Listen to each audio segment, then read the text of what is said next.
Hi, welcome to IndyCar on the 9th of April 2019. I'm Gordon Ross. Today we hear that Mrs May is planning to visit Angela Merkel today, I believe, in Germany. She's flying out to Berlin today to speak to the German Chancellor about extending the delay for Mrs May to organise, well, basically to make sure that the British Parliament finally approves some kind of Brexit deal. Mrs May has said that she wants to extend the process of Article 50 by, well, until, as far as I understand it at the moment, around the 30th of June. Originally it was the 22nd of May, but this extension to the 30th of June will take us right past the European parliamentary elections, which means that we may have to field candidates in a European parliamentary election. Now, what will happen in Europe is anybody's guess, but it's unlikely that the European Union will be too fussed about another short delay. You know, even one into May might be perfectly okay with them. And it's becoming more and more obvious by the day that the European Union's original strategy of giving us one deal only and giving us until the 29th of March to decide on it seems to have backfired. The delays are coming thick and fast now, and not only the delays, but the readiness of the European Union to keep delaying things to make it easier for the UK seems to just keep going on. And the talk this morning now is that the European Union will perhaps not grant just a short extension, but a much longer one of up to a year, taking us all the way through to March or April 2020. Which is a hell of a lot longer. I mean, we're talking 4.5 years after the original vote to leave the European Union before anything might actually happen. So everything is beginning to look further and further away. The can has not just been kicked down the road, it's been catapulted down the road by a giant trebuchet into the beginning of next year. And we're now faced with this, the prospect of this dragging on indefinitely. And I've also heard today from various news sources that Jaguar Land Rover is starting its shutdown of its plant today in a week-long stoppage, presumably just to save money while it waits for things to settle. It's partly blamed Brexit for this, but there are other factors such as the lack of demand for diesel cars in the European Union, with the new laws coming out about diesel cars, and also a big slowdown in exports to China. China has stopped buying so many European cars. So all of this is adding up to basically bad news for British car manufacturing at Jaguar Land Rover, one of the few what you might call British plants still left, or British marques still left in the market. Now, added to that, there are other things going on as well this week. One of them, which I noticed yesterday, is the unannounced arrival of Sinn Fein in London to have talks with the opposition parties, the Labour Party, the SNP as the third party, and others, including the Greens. And ostensibly this is about how to secure the peace between Northern Ireland and the Republic after whatever kind of Brexit this turns out to be. This is the first time, as far as I know, that Sinn Fein have had a presence in London of any significance for decades, having originally decided never to take up their seats in the British Parliament on a point of principle that they didn't recognise the British presence in Northern Ireland as legitimate, and therefore they didn't see that there was any point in them taking part in the British Parliament and sitting in taking up their seats. So the presence of Sinn Fein is significant this week, and it's showing that there is more than one or two parties involved in this. The opposition parties now are looking at the future. Scotland and Ireland are looking at the future together, in many cases, with Sinn Fein looking for some way of guaranteeing that there won't be a return to the bad old days of a physical border post across the island of Ireland. And also the European Union making it very clear that after Brexit, or during the Brexit process, no matter what form it takes, the Republic of Ireland will have the full weight of European Union backing behind it at all times, including whatever money is needed to secure the peace between the North and the South. So things have come to a critical stage in terms of protecting Ireland from damage to the peace process. Remember that the Good Friday Agreement is in fact an agreement between the European Union and the United Kingdom, and it's an international treaty between the Republic, which is the European Union, and the North, which is administered by the United Kingdom. So it's a big deal, really, when you think about it. So where does that leave Scotland at the moment? Well, it leaves us now with a huge hiatus, a great big space in which to take a breath and think about what to do next.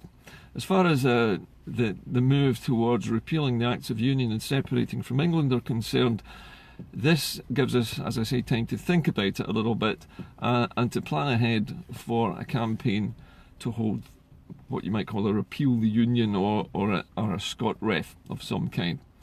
Now, we're still lacking a date for this. The First Minister had said that she would she would lay out her plans or whatever it was that she thought we should do next when there was clarity about the length of the Brexit delay, in other words, how long it was going to be.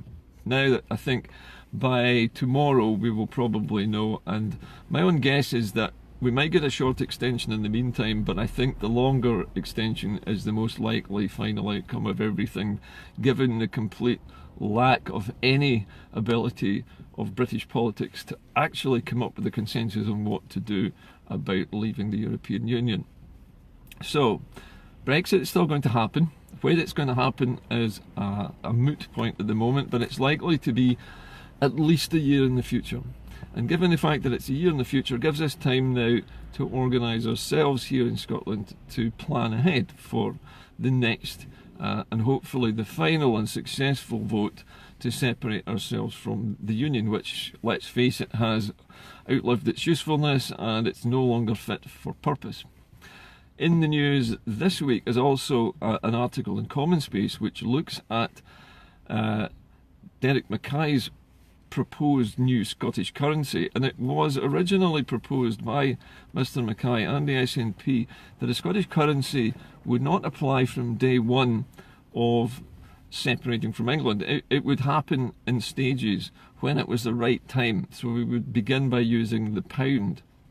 However, the article published yesterday in Common Space really refutes that, and an expert in economics has said that he thinks this is a terrible idea because you would start your new country off, well, not your new country, but your separated country, with the Bank of England setting your bank interest rates and controlling all of your economic policy.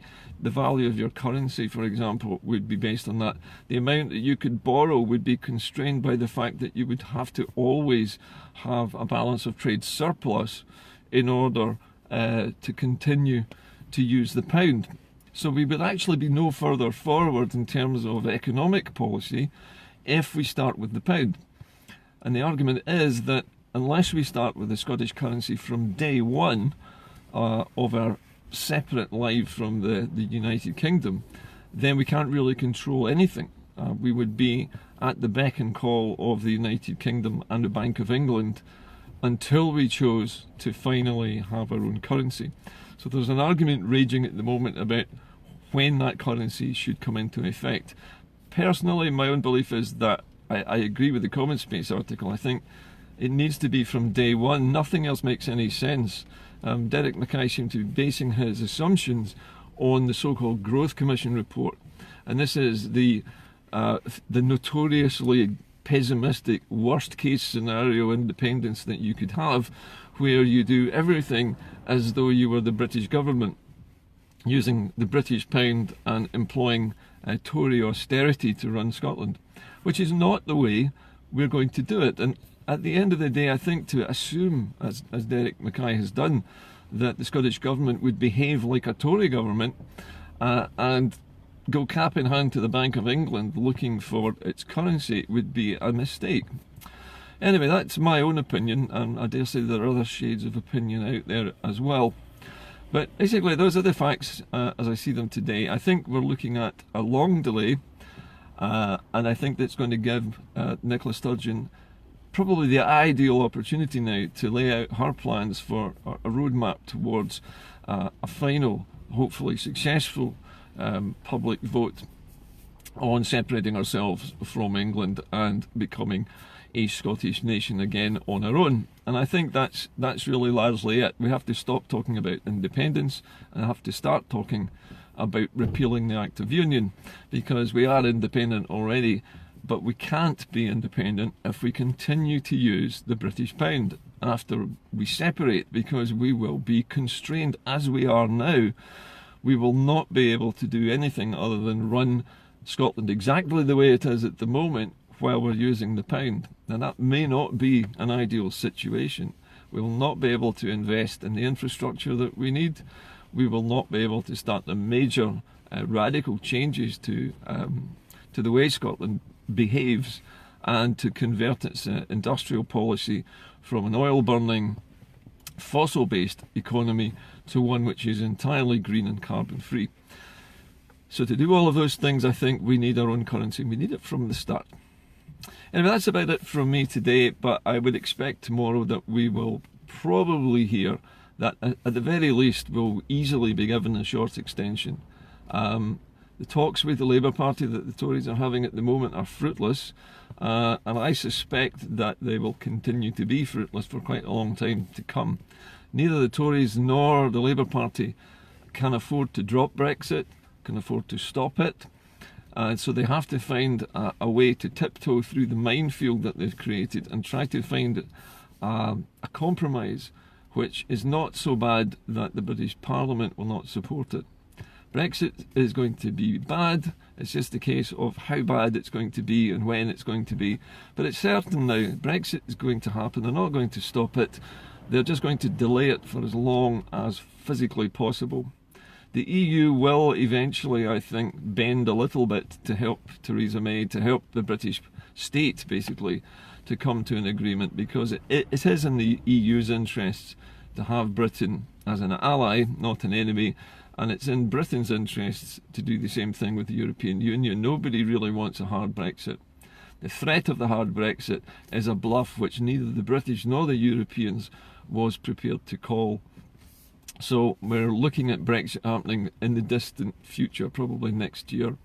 And in the meantime, I think it's high time that the SNP got off the fence and announced this next vote. And announced it in the next couple of days, because as soon as we know what this delay is, I think we can start planning. Okay, there might be European elections to fight in the process, but we need a date, we need a time set for this next vote. It's time to put pressure on the British government. It's time to fire the starting pistol for ourselves so that we have a target to aim for. And if there's a year's delay, that is ample time. And I think it's time we go on with it. I'll see you later. Bye for now.